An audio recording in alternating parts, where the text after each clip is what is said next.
চলতি বছরে উন্মুক্ত মাঠে সব বিভাগীয় তাফসির মাহফিল স্থগিত রাখার ঘোষণা দিয়েছেন বিশিষ্ট ইসলামী চিন্তাবিদ জনপ্রিয় বক্তা ডক্টর মিজানুর রহমান আজহারী। 8 নভেম্বর নিজের ভেরিফাইড ফেসবুক আইডিতে এক পোস্টে বিষয়টি নিশ্চিত করেন তিনি।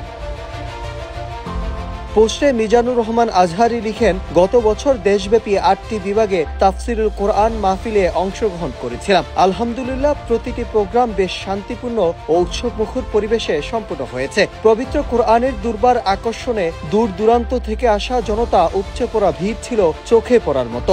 লাখো মানুষের এসব জমায়েত সামাল দিতে আইন শৃঙ্খলা রক্ষাকারী বাহিনীর সদস্যদের বেশ হিমশিম খেতে হয়েছে। পরিস্থিতি নিয়ন্ত্রণে সেনাবাহিনী, পুলিশ সহ সংশ্লিষ্ট অন্যান্য বাহিনীর সমন্বয়ে গঠিত যৌথ বাহিনীর মাঠ পর্যায়ে যে পেশাদারির পরিচয় দিয়েছেন তা সত্যিকার অর্থেই প্রশংসার দাবিদার।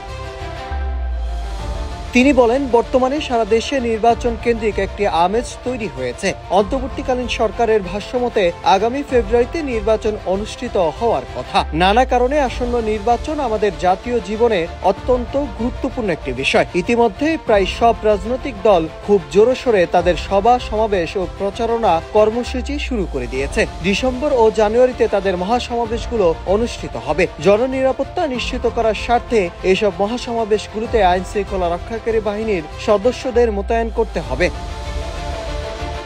তিনি পোস্টে আরো লিখেন, এমনটা অবস্থায় আমাদের পক্ষ থেকে নতুন কোন প্রোগ্রামের আয়োজন তাদের উপর বাড়তি চাপ সৃষ্টি করতে পারে। আর আইন শৃঙ্খলা রক্ষাকারী বাহিনীর সদস্যদের সহযোগিতা ছাড়া একটা তাফসির মাহফিলের বিশাল জনস্রোত সামলানো মুশকিলের বিষয় হয়ে দাঁড়াবে। জাতীয় স্বার্থে নির্বাচনের ঠিক আগ মুহূর্তে আমাকে ঘিরে এ ধরনের বড় তাফসির প্রোগ্রাম আয়োজন যুক্তিযুক্ত হবে বলে আমি মনে করছি না।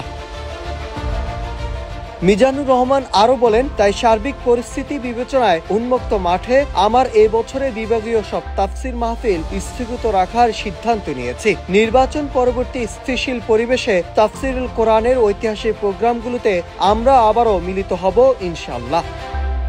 Nahid Hasan, news desk, Ittefaq.